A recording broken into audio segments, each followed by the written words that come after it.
Salut à tous, bienvenue, merci d'être une nouvelle fois avec nous. Un retour, vous l'avez vu déjà sur ces images à Crans-Montana, à l'occasion de cette première édition de la Barnes Winter Golf Cup. On était déjà hier soir à l'hôtel de l'Étrier pour vous en parler, pour lancer un peu cette compétition. Troisième édition, mais première fois que Barnes est le partenaire principal. Alors petite piqûre de rappel, toujours avec mon ami Samuel Bonvin qui représente l'Office du tourisme, responsable du marketing et des événements. On a à côté de nous Grégory Marchand, directeur pour la Suisse de Barnes. Et puis toujours, et on ne s'en lasse pas, Pascal Schmalen qui lui est le grand patron, directeur du Golf Club de Crans-sur-Sierre et puis également l'organisateur, directeur de cette compétition. C'est le garçon qui va nous montrer tout à l'heure comment est-ce qu'on pratique ce golf sur neige. Samuel, petite piqûre de rappel hier soir, parenthèse, hyper bien mangé. Bravo, un petit coup de chapeau comme ça en passant à Franck Reynaud. Superbe menu. Je crois que ça, on peut dire que la fête commence plutôt bien. Oui, c'est une belle mise en jambe. Mise en bouche plutôt, disons. La mise en jambe, Ouais, tout à l'heure. exactement. Mise en bouche avec Franck qui nous a ravis de nouveau. Et puis je crois que c'était l'occasion aussi de se rencontrer, de partager déjà quelques moments avant de s'attaquer on va dire au plus dur. Au plus dur. Un petit mot comme ça, rapide, sur le programme. Évidemment, c'est un tournoi sur 4 jours, avec chaque jour un peu une animation différente, un repas différent, parce que ça fait partie un peu ce moment de convivialité, évidemment, hyper important. Alors vraiment, c'est une expérience. C'est clair qu'on n'est pas dans un tournoi classique de golf. On est là pour s'amuser. On est là pour partager, on est là pour se rencontrer, on est là pour discuter autant business que de tout. Et puis Crans-Montana, c'est aussi la gastronomie, c'est les vins, c'est toute cette diversité aussi. Voilà, donc je pense que l'expérience doit être totale du matin au soir. Et puis après, finalement, le golf, c'est un peu un prétexte pour s'amuser.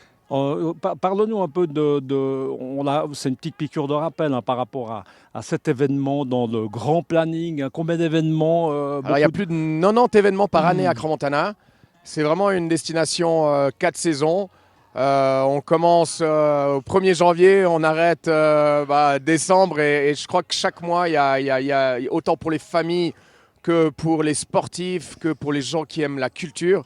On a vraiment la chance d'avoir des magnifiques événements internationaux avec bien sûr l'Omega European Masters, les Coupes du Monde de ski, le Caprice Festival ou un jumping.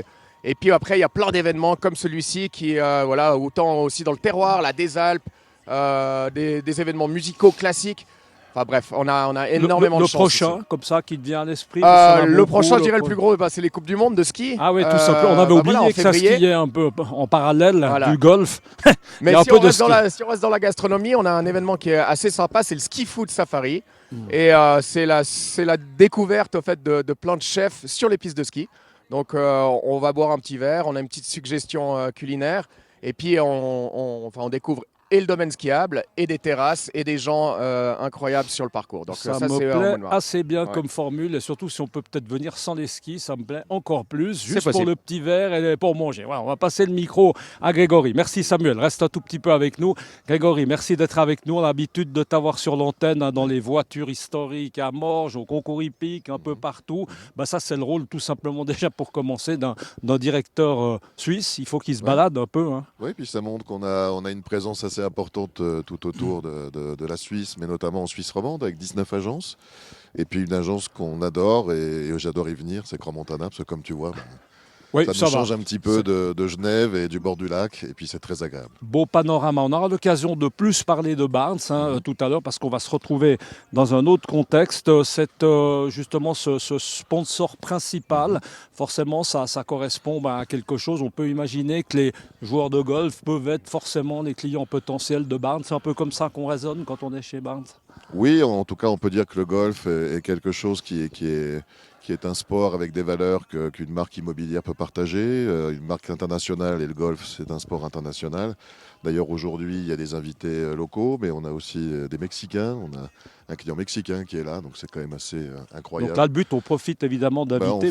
On invite nos clients et on leur fait profiter d'un événement qui est exceptionnel.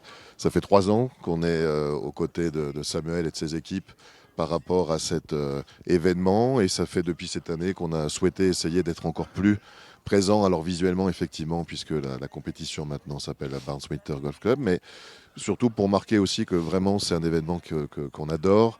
Nos clients sont absolument ravis parce que jouer sur de la neige, je crois que ça arrive quasiment à peut-être 0,01% de joueurs de golf dans le monde. Surtout quand on arrive du Mexique, ça peut un peu alors surprendre. Pour celui-là, aujourd'hui, ça va être quelque chose de formidable. Quand il va revenir chez lui en disant j'ai joué sur de la neige, là on va lui demander un peu si... Voilà, mais je te dirais que même des locaux, on les voit, ils s'impatientent là-haut. Ça ils n'ont qu'une seule envie, c'est de venir essayer de jouer et de profiter du moment. C'est vrai, là ils sont tous dans les... Peut-être qu'on va le voir dans un petit moment sur les images de mon ami Alan. Il y a évidemment pas mal de monde qui sont déjà là. Le golf, c'est ton truc, Grégory. J'aurais pu commencer par là parce que très bon joueur de tennis, ça on va pas y revenir. Ouais. Le cheval, le golf, non, je vois pas de chaussures de golf, pas encore, non. Disons qu'entre amis. Entre amis, voilà. Mais il n'y a que des amis ici. Oui, mais quand même. Dans un autre contexte. Bon, allez, on va passer le micro à Pascal Schmalen. Pascal, là on est sur le Jack Nicklaus, hein, c'est le petit 9 trous. En face, bien évidemment, c'est le grand 18. Toi qui organises évidemment un peu tout, là, ça change un peu de ce qui se passe en été de l'autre côté de la route. Hein. Là, en effet, c'est pas le même contexte. Ça change un petit peu. On espère qu'on va retrouver un peu les balles. Mais malheureusement, il est un peu plus cette nuit, c'est un peu mou. Mais le but, c'est surtout de s'amuser. Et c'est de faire ressentir les gens qu'est-ce que ça fait que de jouer au golf dans la neige. Donc on a des solutions, on va changer un peu les règles du jeu et on va bien s'amuser. Rapidement, les règles sont lesquelles pour les joueurs de golf comme ça qui ne connaissent pas forcément le golf sur neige? C'est quoi la particularité, les grands principes? Donc la seule chose qu'on change un petit peu, c'est qu'au lieu de compter la balle dans le trou, on a dessiné un cercle un peu plus grand autour du trou.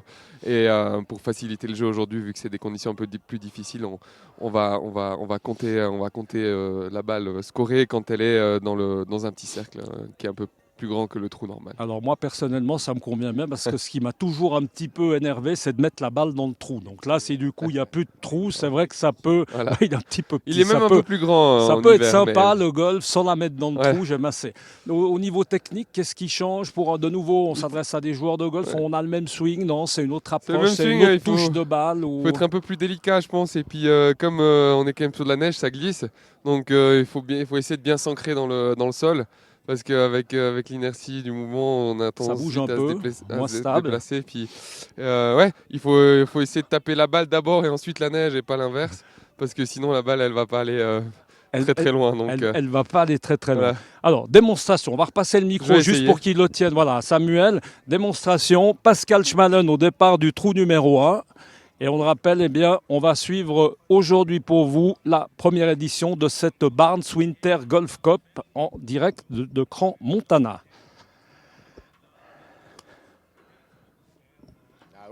Bon, on va dire qu'il y a pire départ, hein, Pascal. Bravo. Bonne touche de balle. Merci beaucoup, messieurs, d'avoir été avec nous. Merci Samuel, merci Grégory, qu'on retrouvera un peu plus tard dans la journée. Merci Pascal, bonne chance. Je crois que tu joues le tournoi. Ok, bonne chance à toi. Et puis nous, on se retrouve tout à l'heure avec la réaction de quelques participants. Restez avec nous et ça se passe sur Direct News. À tout à l'heure. Ciao.